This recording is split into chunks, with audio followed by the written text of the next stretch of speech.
Let's begin with the weather, because it's a really interesting example.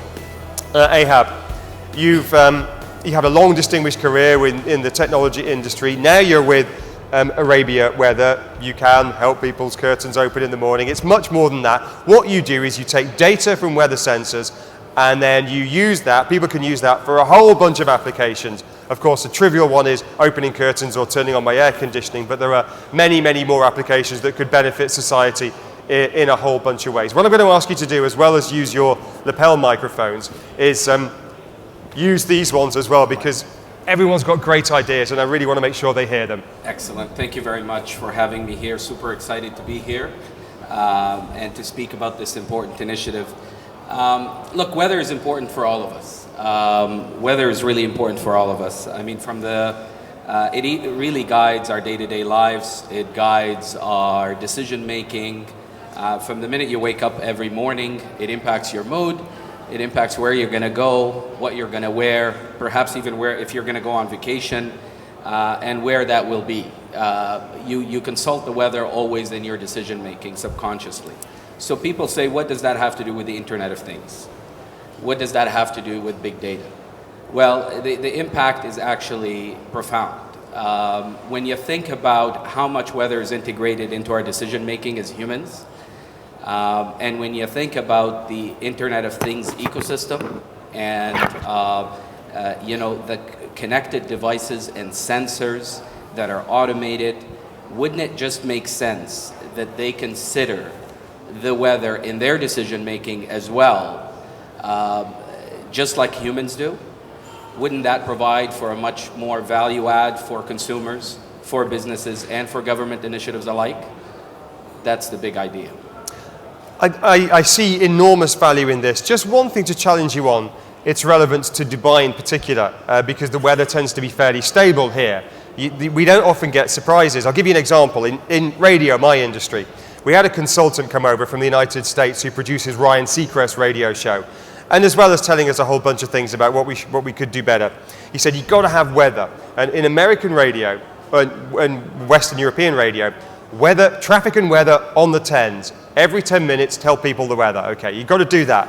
And we looked at him and said, we can't do that because it's the same every day. The weather in January the 1st is the same on January the 30th. The same July the 1st is the same July the 31st. It doesn't change. And that's specific to Dubai and the lower Gulf. Right. That's a challenge I throw to you. I'm sure you've got to come back. Perfect. Well, I have two comebacks. The first one is that actually ArabiaWeather operates in 22 Arabic countries. The second one is that when you actually talk about Dubai, I think that the impact of weather in Dubai is actually profound.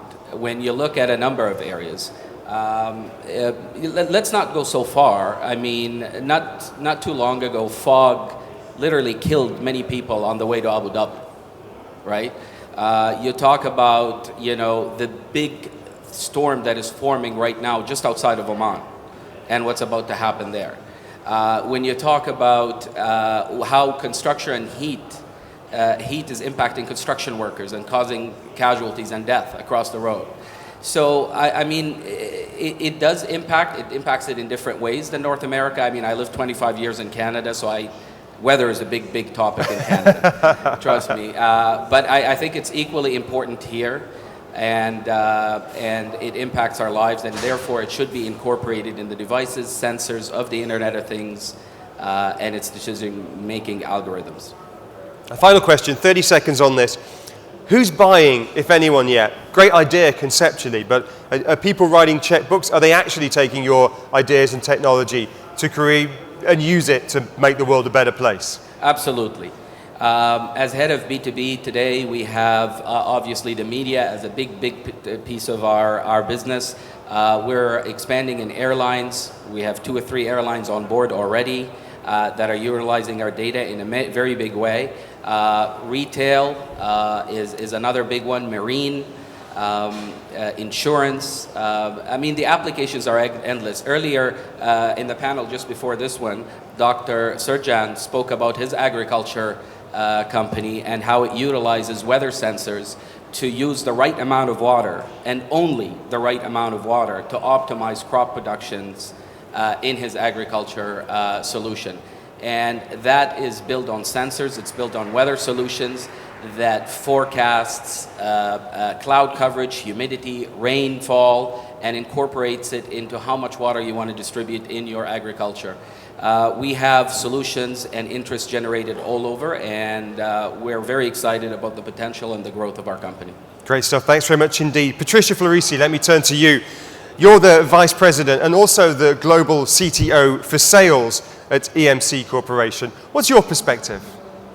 I actually believe that, first of all, good morning. It's a pleasure to be here today. I think that in regarding to the weather, we are starting with Internet of Things, we are starting to look at the different perspectives of each aspect of life.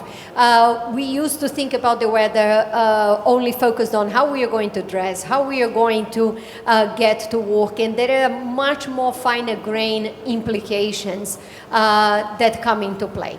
And it's one of the many aspects of the smart city component. And when you are planning a smart city, we have to look at the information technology infrastructure the same way that we plan roads and transportation, the same way we plan the malls, the buildings, and so on and so forth. It has to be robust because we don't even know yet all the other implications that will come to the smart city and to the Internet of Things. So to go back to the point that we heard earlier yesterday morning from some of the leaders of Dubai's Smart City Initiative, they sum up their objective in one word: happiness. They want to make the people who live, work, visit this city happy.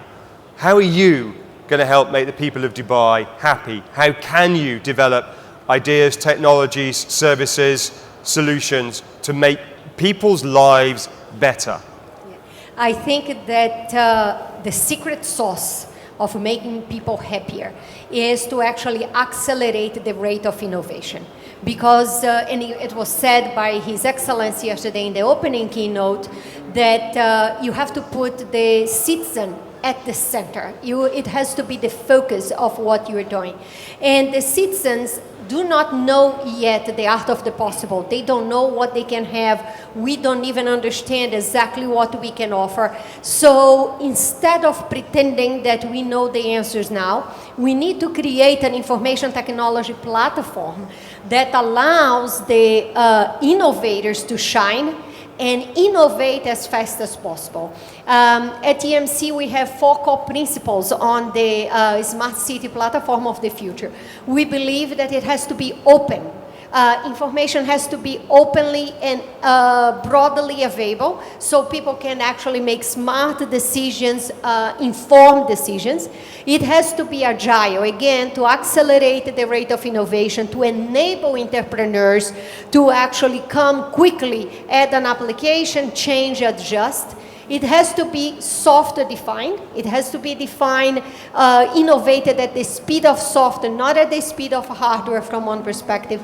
And from the other perspective, by using standardized hardware components, you will get the economies of scale and the economic value from the infrastructure. And last but not least, it has to be data analytics driven. We have to mine the data.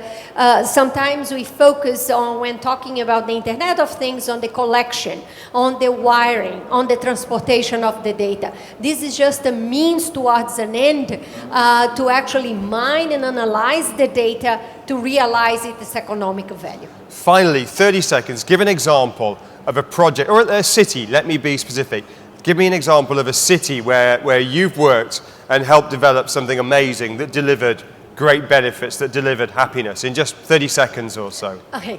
I think that one of the biggest components of life is how you actually be efficient. The speaker this morning was talking about technology becoming invisible. And what we have today, one of the biggest time burners in our lives is transportation. And we want to make transportation more efficient. So we worked on a project that based on every single data that we have, even without saying where you are going this morning, when you get out of the house, based on the time, based on where you are living, the day of the week, the day of the month, the week of the month, we can predict, the system can predict where you are going and find the best route for you to avoid major congestion. So it doesn't, you don't need to actually tell the system where you're going. The system can actually predict and be proactive and guide you. Marwan, if I can turn to you, Marwan Salem bin Haidar, the Executive Director of Planning and Development within Dubai Smart Government.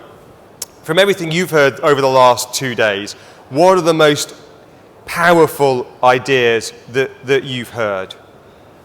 It's my pleasure first to be here.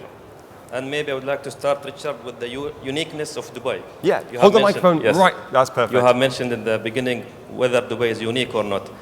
I believe, yes, Dubai is unique, and UAE exactly also unique. We have a visionary leader who mandates the government to manufacture happiness for people. So we are in the business of manufacturing happiness for people. How is that?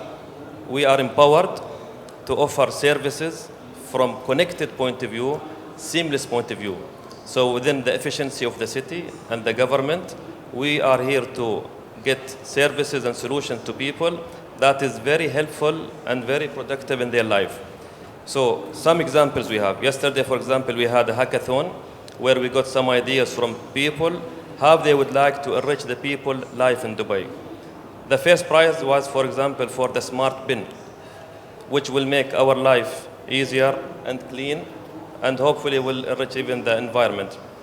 We have, for example, Dubai, an application where is proactive, knows, for example, the transportation, where we would like to go, and how it will help us to reach there in no time. IoT is an enabler for such infrastructure, for such happiness. So at the end of the day, we don't get technology just for the sake of more sensors or more technology.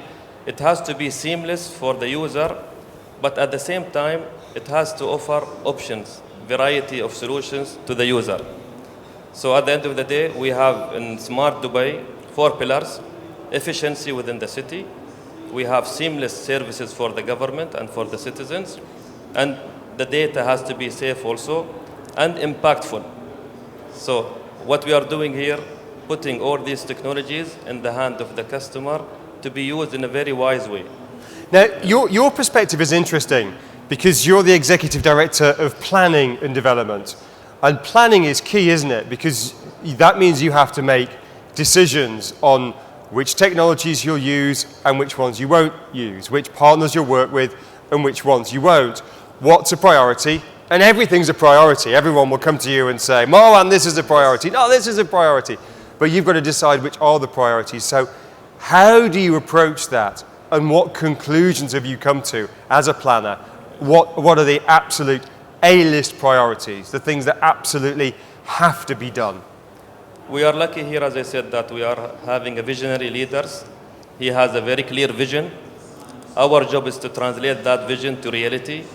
We have an advisory council, who helps us to put the priorities. We engage the people at the end of the day also to set the priorities properly. Yes, there are tough decisions to be made, but again, we have a lot of partners who help us to take those decisions.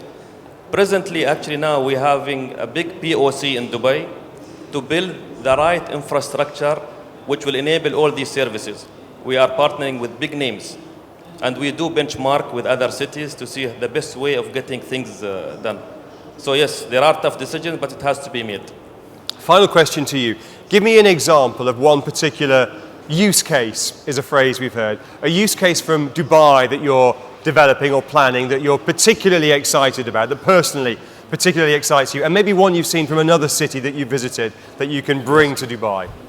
His Highness Sheikh Hamdan announced 2 years back that we will be having one government, one hub approach. So any citizen, any tourism, any trader, any businessman, he can get all the government services in one place. Other cities has claimed that they have reached to that maturity, but it is not. It's maybe a hub where they translate to other websites.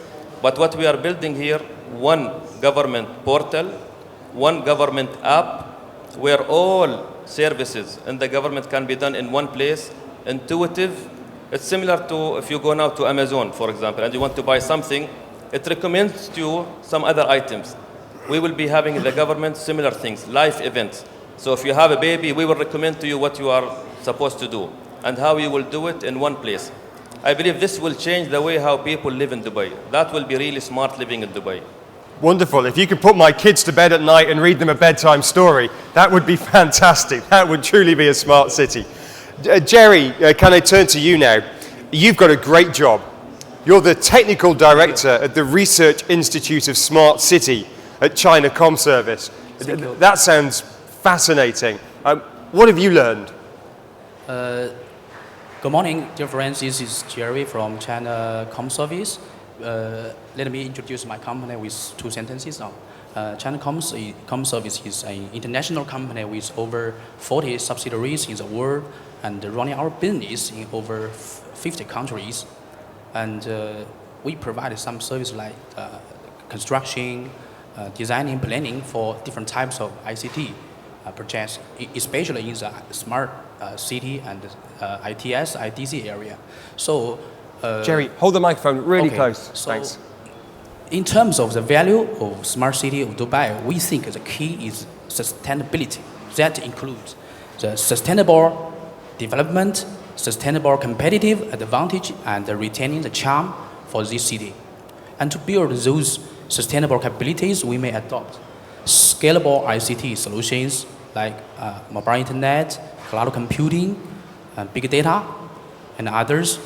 And the achievements from this project, we believe, will create, will increase the efficiencies for the government and reduce the costs for society and enhance the quality of life for the people. And we believe in that smart city of Dubai will get successful finally and create a new international city model for all of us in the planet and create a new, better lifestyle for the people in Dubai. And as we all know, cities are based on a series of systems like the energy system, communication system, transportation system, a lot of the systems. Those systems should not be discrete, but must also be holistic as well as individual. And the effectiveness and efficiencies of these systems would determine and influence how the city works and how successful it is at delivering its goals of becoming a smart city. Our company, China Comservice, has already built a lot of the smart cities for many cities in the world, like Smart Nanjing, Smart Ningbo, and a lot of others. The way to build a smart city, from our point of view, could be divided into 3 steps. The first step is to know about the city. It is to collect data based on many types of sensors, cameras, RFID readers, and others. This is to know about the basic information about the city. Then the second step is to understand the city. It is to analyze all those collected data in further and get some results, which would show the real-time dynamics of the city and show what's going on, what's happening in the city. And then the third step is very important, is to share the city. That is to share all those analyzed results and the collaborative information from different systems to the public, to the government. And those collaborative information and the analyzed results would support a very efficient city management for the government and support a better lifestyle for the people. Okay, thank you. Let me ask you just as one final question. Examples from your research of cities that have done things really well, other cities that you look at, and lessons that perhaps Dubai can learn. Can you point to something, I don't know, in Shanghai or Seville or Buenos Aires or Montreal? I'm making these names up, but can you point to cities where there are great learnings that Dubai can take?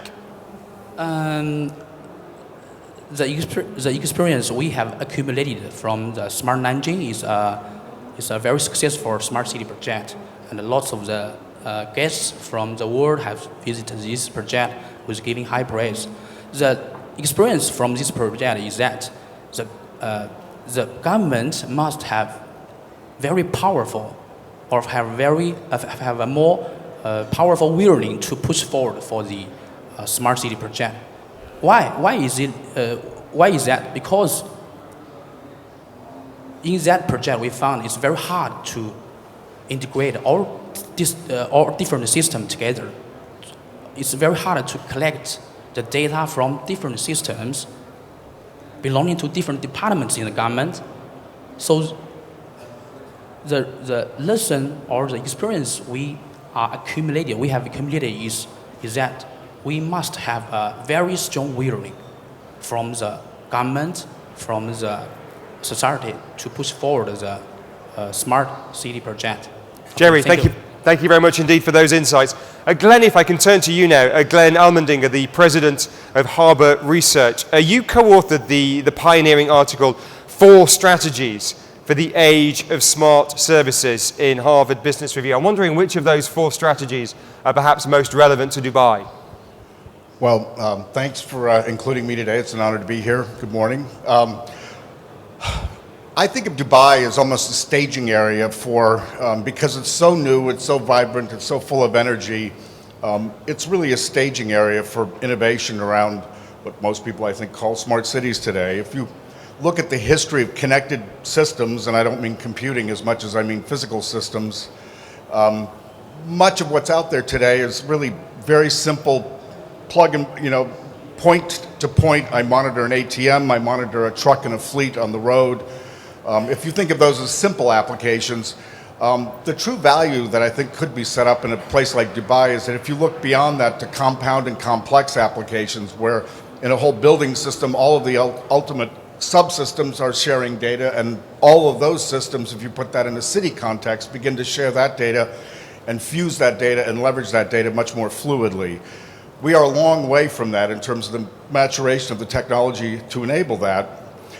But I think there's a business culture side of this, which is most of the suppliers of equipment that are smart and on networks have done this largely to increase the uptime of that piece of equipment and deliver a value around just only that piece of equipment.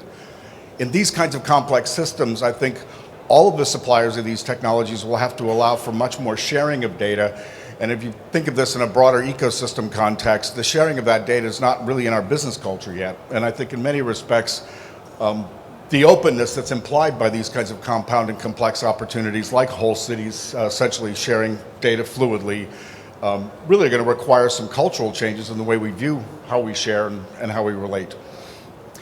So share some examples. I mean, you've worked on research and consulting work in smart buildings, healthcare, retail, transportation, energy, industrial arenas, all areas that, of course, Dubai is watching particularly closely. What examples can you share with us of successes in those areas that perhaps we could incorporate here? Well, there's obviously the example from yesterday, Pacific Controls right here in Dubai, monitoring, I think it's close to 50,000 buildings worth of fire and safety equipment, and the beginning of opening that up into Portal and beginning to organize to essentially allow for many more elements of data in those kinds of smart building systems to be shared. So you take something simple like life and safety equipment and the need to monitor that from a compliance and safety and security standpoint, but you can leverage that data with other data in these systems as networks invade that. And I think, like Dubai is a staging area, I think that kind of example of an application is a significant staging area for how these systems will begin to essentially get to that kind of compound value. And very quickly, just in a minute or so, which other cities have you touched down in recently on your travels? And give me an example of something you've seen there that was particularly smart, where you thought, that's a really cool idea. I'm going to share that idea with the people of Dubai. This may be a contrarian point of view. I was actually in a taxi coming in from London City Airport last week to downtown London. The woman driving the cab hit the brakes too fast to avoid running a red light. And she said, "Oh, that damn camera." And I flew off the seat and my head hit the back of the separation in the cab. And as I thought about this on the way to the hotel after that, I said, it's interesting. I wonder if we viewed the data from that camera as having multiple purposes, multiple parallel purposes and applications in life. The question is, who owns the data? How democratized is the data? Can I use that for a crime purpose besides running the red light, or can I use it to help find my children? And I think that ultimate sharing is the next thing we need to get to. Thank you very much indeed. Shukri, if I can turn to you, the Director and Lead for the Middle East, Africa, Russia, CIS at Cisco Consulting Services. You've got a lot of experience in this region, but other regions as well, and indeed with other organizations. But you've worked on a couple of things that struck me. One was transformation, and that's always difficult, isn't it, transformation? But you've worked at local and also federal government level and within educational institutions. And again, sometimes public sector, quasi-public sector, so the cliche or the theory goes, is more resistant to change. So I'm wondering on two counts. One, if my back of an envelope thesis is if there's any validity to that. Is the public sector more resistant to change? And secondly, more broadly, what lessons have you learned that you can share with Dubai in the fields of federal government, local government, education, for example? Thank you, and it's a pleasure being here. I think it's a very good question, the question usually about public sector. I think sometimes we are being a little bit unfair in that perspective about the public sector being very resistant to change. I think the public sector work in a certain governance systems that sometimes make it easier for them to do certain things and harder to do others. I think, and it depends on the country. In the UAE, you could argue that the vision and the leadership that the country had is actually pulling everyone else much closer to that vision rather than being pushed by there is a pull effect from the government rather than the other way around. But I think one thing that we have seen over and over again has to do with the fact that in public sector, the spectrum of use cases or how value gets generated for citizens is quite wide. Some of those use cases, or the way you use Internet of Everything, are going to fit nicely within the domain of an existing department, but many of them need to be adopted across government departments. And that's easier said than done, simply because budget is usually sent to several departments. Investment in some of those use cases in public sector might be concentrated. However, the value is quite dispersed and distributed. So how do you navigate around a situation like this when there is a person or an executive in a government department who's going to invest in a certain use case and it's going to impact his budget? However, the metrics within which his department is being measured are not the ones who are going to gain the most out of that. One of the areas that we have seen that makes that, that has this grain of truth in what you've just mentioned. The silo mentality. Marwan, in a second, I'm going to come back to you and ask you your perspective on that. But first of all, Shukri, if I can talk to you about some of the experiences you've had within the education sector in particular. We haven't spoken much about the education sector specifically here at this conference so far over the past couple of days. I'm wondering what the specific applications of Internet of Things might be in education. I was a lecturer at university here for a couple of years. They're not obvious, they don't obviously spring to mind, but I'm sure they're there. What have you learned? So I think I can address the question the way that people expected, which is about the education sector, but to be honest, people still consider the education sector that separate island within universities and schools, and I think I'll come back to that point. But even within that, I think just probably in the last 20, 30 years, we started seeing transformation in the education sector. In a sector that is usually, they used to joke, if you bring a surgeon from 100 years and you put him in an operation theater, he wouldn't recognize anything. If you bring the teacher, he knew exactly what he needs to do in today's classrooms. And I think we are just seeing how this might change. That you change by following that experience of the student and the parents. You involve the larger ecosystem at home while they are actually in the play field as well as they are in the classroom. So there is a lot of work about how do we digitize the content, how do we use video more and more, how do we interact. I think the bigger theme is in our research, only 30% of the efforts on digitization that organizations in general, whether in public or private sector, over the coming, between now and 2025, are largely not going to meet their potential, largely because of shortage of skills and talent. And that is an important aspect to answer your questions about what we're going to do with education. Education needs to be in how do we transform our workforce as well, because that is going to be one of the largest barriers in whether we can actually reap the benefits of digitization or not. So we need to think of education even within the corporate, within the organization, within the government. Dubai mentioned, have the Dubai School of Government, Mohammed bin Rashid School of Government. They said we want to be a center of excellence For governance, a lot of that is about skills and caliber building rather than just process automation. And they are in this very building, are they not?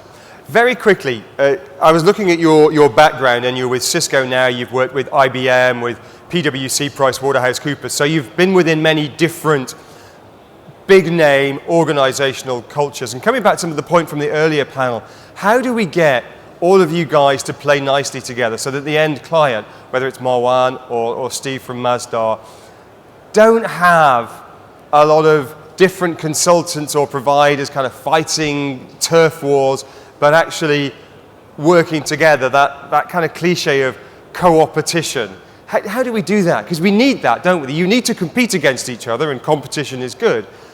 But then you also have to work together when you're all working on a big project like a Masdar or Dubai Smart City. It's difficult when there are egos involved and everyone's got targets to meet. How do we do that? So I'll answer the question in two parts, and the second part I'm going to use the Dubai example specifically, and let's see if Marwan probably will have a comment on that.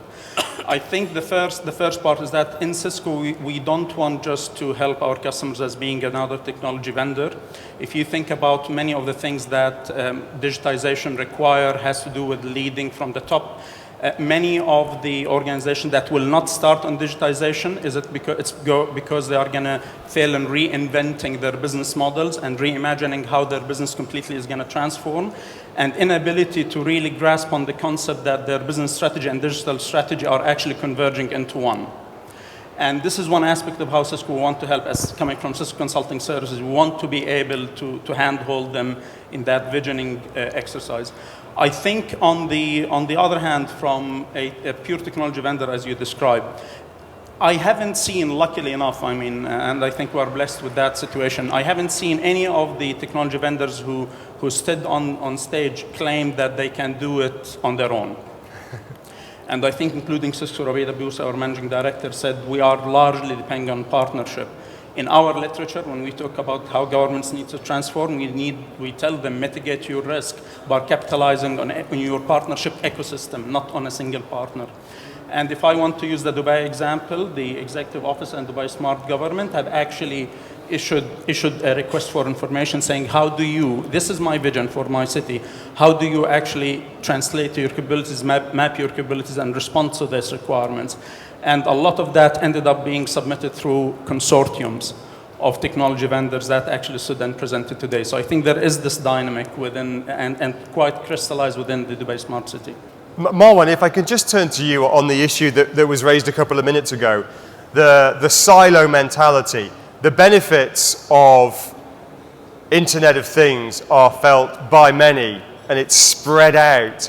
But as Shukri mentioned, the nature of things is that independent departments have a budget and they have their own KPIs. So you have a mismatch there. How do you, as someone who's working across Dubai, manage that?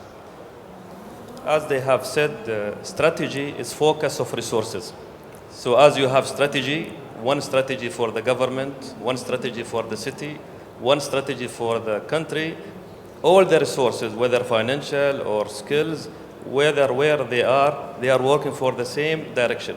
So we have addressed this in our strategy, where we have to capture all the measurement done in the entities towards that strategy.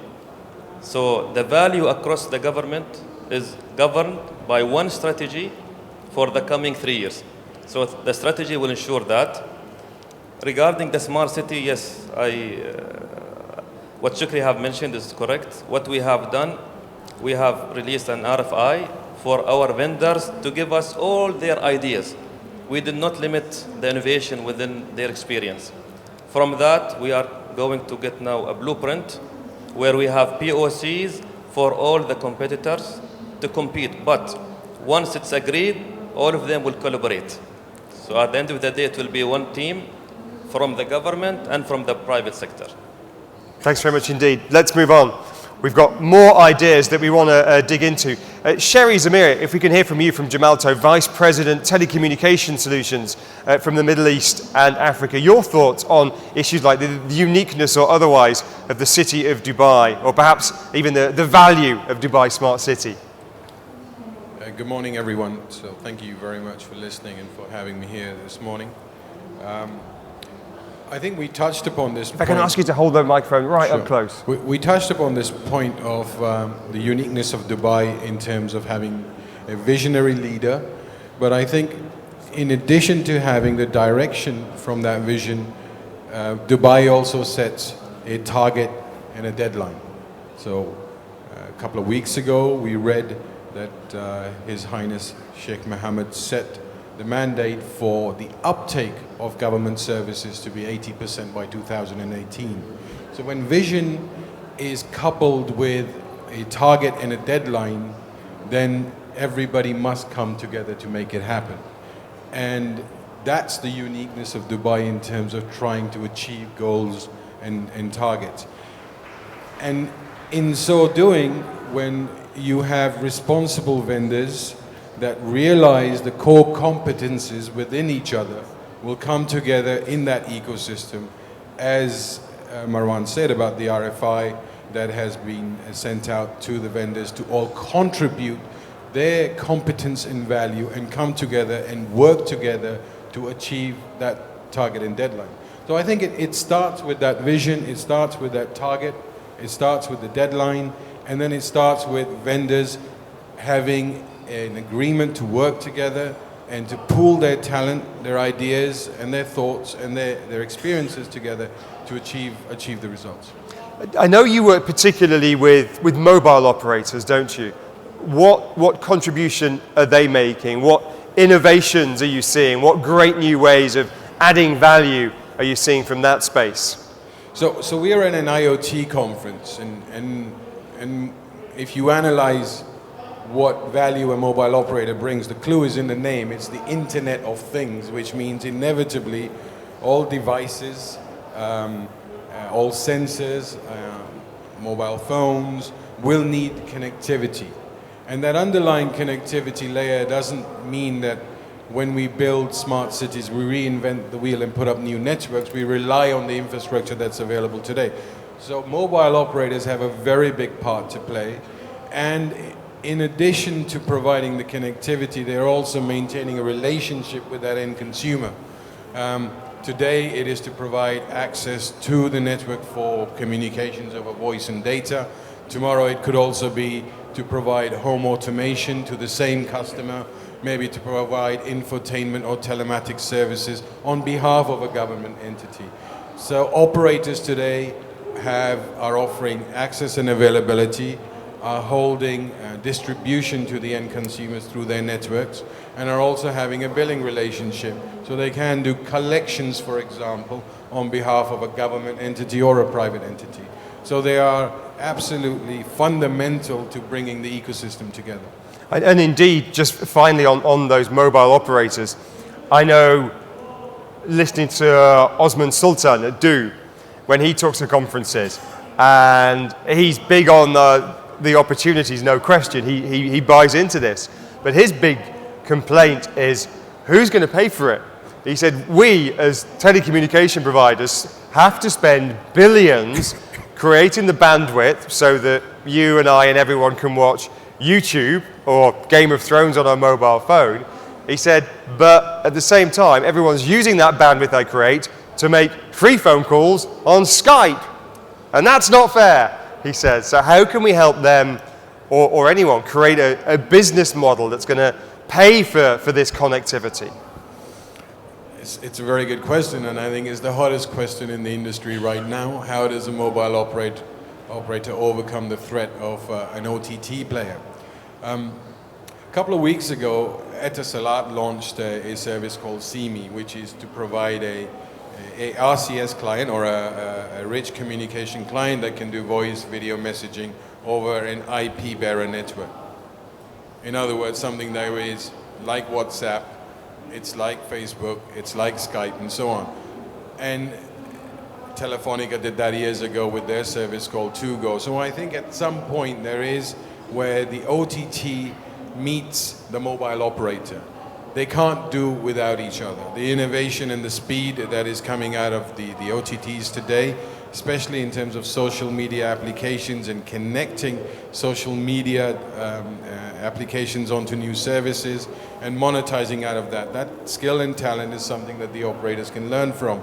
But at the same time, the mobile operators are holding distribution and billing relationships. So if they come together and partner together, it will bring more services to more people. In Africa, for example, where there is now a mandate by the United Nations to make sure that internet access is a basic human right for all individuals, and on top of that to provide services, I think when they do come together, the OTTs can also help fund some of this investment into building networks to provide services, because they will eventually gain from that as well. Thanks very much indeed.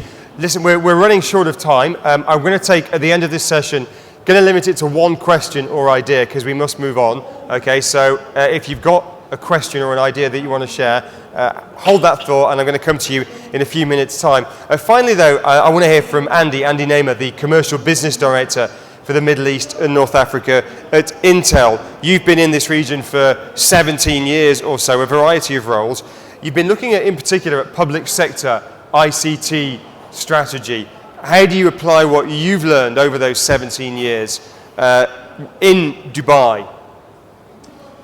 So thank you for having me. Yeah, I've lived in the region for over 17 years. Almost 15 of those here in Dubai, and I've seen it go through a massive transformation. A lot of it driven by the leadership's vision, the desire to be at the forefront of what a future city looks like has been part of His Highness's vision for a long time. So I think there's an opportunity for the public sector and the drive to innovate with regards to government services, as we said, putting the citizen, the resident, the visitor at the heart of the experience, and connecting that to the private sector. If I can just comment on the use of a camera, for example, and how you get maybe some additional funding for some of the things you want to do, is how do you leverage the infrastructure that the public sector, the government is building, to connect that to what the private sector can offer to the user in the city. And that's, I think, a unique thing in Dubai. Dubai has this mandate and this vision, and there are some strict timelines they're trying to reach, but it is a commercial hub. It is a trading center. It brings together a lot of business. And if I look at the application in retail, where you can take data that's being used perhaps for visitor flow within a Dubai mall, how do you connect that to location-based services and connect it to retailers who can use that data to attract visitors to their store? And there's your funding model. So those are some of the opportunities I think exist in Dubai, because you have this unique relationship between the private sector and the public sector to drive adoption and business in this country and in this city. So I think that's a very unique thing about Dubai. And I think the role of Intel in all of this is to collaborate with a lot of the panelists you've seen, a lot of the industry leaders who've spoken. We sit at the forefront, I would say, of some of the innovation happening in the silicon. And that innovation translates into more efficiency. We talked about Moore's Law. And I think that kind of exponential capabilities that are coming out of technology can be applied very readily in the IoT space. And we're working with several organizations here to create test beds where we connect entrepreneurs to the government and to the private sector to come up with use cases that are going to leverage this exponential growth in technology. That sounds fascinating. Give us an example, if you can, of one of those, one that's not governed by a legally binding confidentiality document. An example of, sorry? An example of one of those use cases. You say you're working on a number of initiatives. So we're looking at translating some of the things we've done in other cities where we've looked at air quality, and that's an area that there are some interest to develop some of these use cases here. Smart transportation. Rod mentioned it. Rod O'Shea, our EMEA IoT GM, mentioned a case where we worked with Siemens on a solution in Germany, and how does that translate and how does that get applied here in Dubai? So all of those things are kind of in the works. We work through partners. Intel's always worked through partners. It's about matchmaking entrepreneurs, global leaders, sometimes niche players, bringing in weather to maybe some of the things that we're trying to do, where we've got to work through partners and work through a community of leaders here. So, and that's the role Intel has consistently played in the industry. Well, thanks very much indeed. Time is marching on. I'm happy to take one idea or question from the floor, though, before we continue. Who's got the big idea Thank you very much indeed, sir. Gentleman at the back in the white shirt. We're very keen to hear your big idea. Is there a microphone making its way to this gentleman towards the back of the room? Yes, there is, sir. There's a pincer movement. 2 people coming towards you. It's a race. Gentleman in the grey suit wins. My question is for Marwan. How exactly are you guys planning on convincing citizens of Dubai to adopt the new Smart Dubai system? You know, with the new portal and M Dubai app and other services? This is an excellent question because whatever we invest as a government or as partners, it has to be used, it has to be adopted by people. Imagine if I give you 2 products. One is dumb and one is smart. Which one you will use? The smart. So once we provide the smartest services, the better experience, the productive experience for people, definitely people will use that option only. And that's how we will put people in the center of our design. And by crowdsourcing, by engaging everybody, we will build the right formula for people to use such services. It's all well and good having smart applications, but most of us are pretty dumb when it comes to using them. So I guess you have to have a smart city that's friendly towards dumb people. I speak for myself only when I say that. We'll leave it there. Thanks very much indeed, gentlemen. And Patricia, it's been a fascinating session. Thank you very much indeed. Let's show our appreciation to our panelists.